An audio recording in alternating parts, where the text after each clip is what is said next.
With the big updates that we just got for Valhalla, you would almost forget that we also had a weekly reset, although it's not really that exciting, which has sadly been the case for like the last couple of weeks, so hope they improve Reda. Still, we have a ton of good news as well though, with free items coming. Some are already out right now. Plus Ubisoft released the High Elf pack. So we will go over all the new items. I put the timestamps in the video bar so you can skip ahead if you want. Although I think all the different topics will be interesting. So if you enjoy the Valhalla content here on the channel, then don't leave a like. Only takes 1 second of your time and helps me out a lot. Now let's go. We started a new giveaway for 2,300 credits. A link to that is in the pinned comment, only for subscribers of the channel, so be sure you are subscribed and good luck. Joyce already discussed in a previous video that 2 brand new swords are coming to the game, made by members of the Mentors Guild. We see them right here. But now people who helped design the blade already got one of them in their game. And this is the Astral Blade with critical damage after a dodge for 3 seconds. Which is okay, nothing too exciting, although I do love the look. Gamerloot Games here in this video is properly showcasing it, the golden look, constellation-like markings. They also made a backstory for it. In short, the sword is from Bayek, came into possession of Reda, who then gave it to Eivor. And I put a link to BPR Gaming's channel in the video description where you can read the full backstory if you are curious. We will likely just get it through the Ubisoft Connect rewards section when it becomes available for everyone, which should be later this year. Again, there will also be this other free one-handed sword coming with the Assassin's Creed logo.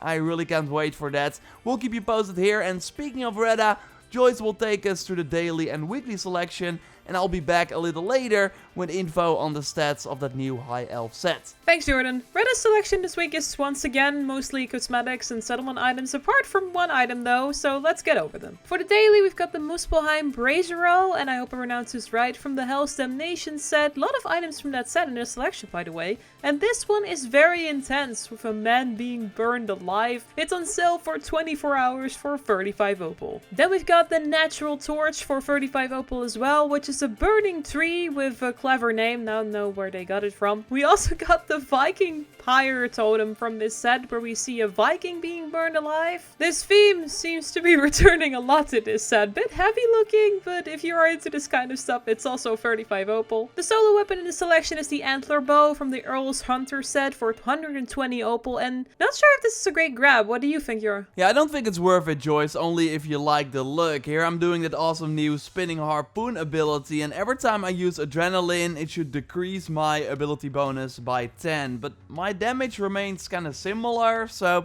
I would say keep your opal. Alright, I guess that settles it. Moving on to the 3 tattoos, who are all from different sets, starting with the Charlemagne left arm tattoo for 35 opal. That looks alright, with the arm fully covered in a variety of drawings. I like the sun and moon on the top there. We've got the mystical head tattoo, where a deer is looking over Eivor in between the eyes, covering the rest of the face and neck in this dark pattern. And finally, we've got the Earl's Hunter head tattoo, which is on the list of my favorite head tattoos in the game. It has these hunter stripes over the eyes and runes all over the head. If you're into these, both are 35 opal each. And speaking of tattoos, Ubisoft dropped a new tattoo set for free via Ubisoft Connect. You can access this via the game's menu and going over to the rewards section. The Odin's Blessing set is exclusively designed by winners of the community tattoo contest, which took place a couple months back. The arms, face, back and front tattoo are from 4 different winners, so let's go over them separately as well, because they all look very mighty. The front tattoo is created by Elfadil and looks incredible, with a dagger stabbed into a raven skull in the middle, covered in what looks like vines or part of a dragon. Looking at the heads over there, the snake heads on top are awesome as well. Moving on to the arms from Charlazard, and oh boy, am I digging these ones. The Creed logo is covered in raven wings with Mjolnir in the middle, the hidden blade underneath that is merging with what looks like a tree branch, and finally ending with the Midgard text. These are getting real close to my favorite set at the moment, the Isu tattoos, and maybe I might even mix these up. Le Papillon 08 created the back tattoo, where the artwork of Fenrir is stunning, covering almost everything. The design is very creative and also clever, with the vines covering him. Players who have finished that part of the main game will know why. And finally, we've got the head tattoo designed by Outer Desert. Now, I have a soft spot for masked head tattoos, so the complete cover of the eyes and forehead totally suits Eivor. Love the lines in the raven silhouette in between the eyebrows, and the top of the head is also fully covered, which is great for if you like to play with a bald Eivor. A lot of thanks and congratulations to the winners again who created these awesome tattoos. You all did a wonderful job and definitely got Odin's blessing with this one. Now let's get over to the new High Elf pack. When it comes to the full look of the armor set, the helmet is the real standout here. Fancy and celestial with golden and green colors, and gives me a low-key familiar feeling, if you know what I'm saying. My thoughts are in the right direction, as this seems to be a recolor of the Thor armor set, apart from the helmet of course. You can really see that if you put both armor sets next to each other. If you'd like to transmog your current outfit, however, it seems that it's not turned on yet, unfortunately. Might be after a hotfix, but for now, if you would like to rock this look, you have to do with the stats and perks of this armor set. I think it's obvious that the shield is not great with the block for headshot damage, but the bow is interesting as you get 15 range damage while aiming and moving. Here I'm standing still, shooting a dummy, hitting a 32, a 33 and a 36 in the chest, and then another dummy, but here I'm moving, so I get the buff. I do 35, 34 and 38, so it's a small increase of like 5% damage. And the focus of the Nornir really helps with this tactic because they can easily stay on the move and still hit enemies, and also it's harder for enemies to hit you, and that's where the armor comes in. You namely get 25 extra range damage as long as you are not hit. So you have this perk above your health, and then the moment you get hit, the perk counts down 25 seconds, and then after that you have the perk again. And don't worry, if you get hit during those 25 seconds, it won't reset, it will still just count down. And yes, the 25 ranged attack is pretty noticeable. This is with the perk, 38, 40, 43, and then I stand on the brazier here to take damage. So really any damage counts, and then the buff is lost. And then I do 31, 32, 35, 37. So way less than with the buff, so it will totally be nice to get 2 pieces from this high elf set at Reda if you like the ranged playstyle. Now fingers crossed that Reda will actually be selling those in the future. The full set gives 25 melee damage, so that is not really good. The pack also comes with a fitting mount and bird skin. Sunan looks like the brightest star in the sky with a constellation look, especially nice during nighttime. And well, when it comes to the mount, Ubisoft seems to have heard our prayers.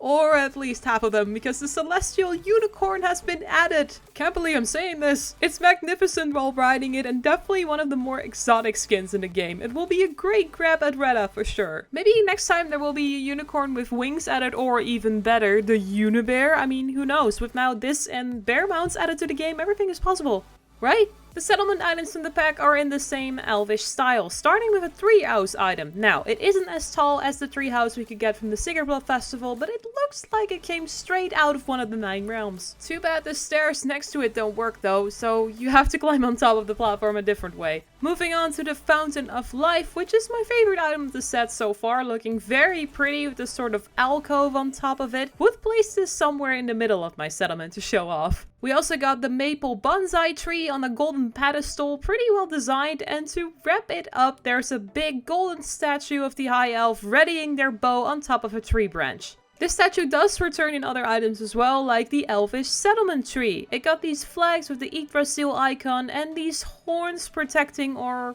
covering the branch? Do I need to say it or you, Yubi? Because the word is on the tip of my tongue to what or who this refers to. It's very familiar. Anyway, moving on to the naval set, where the golden statue also stands tall and mighty as the figurehead, merging into a golden hull with the same design shields as the one you've got with the armor set.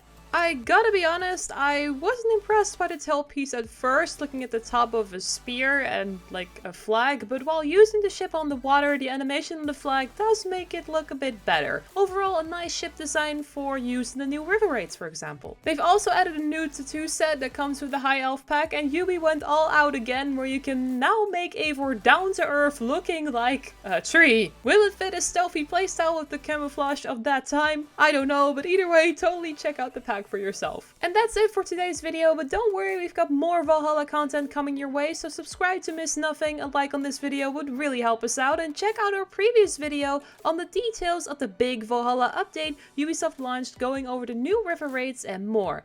Thanks everyone for watching, and we'll see you in the next one. Goodbye!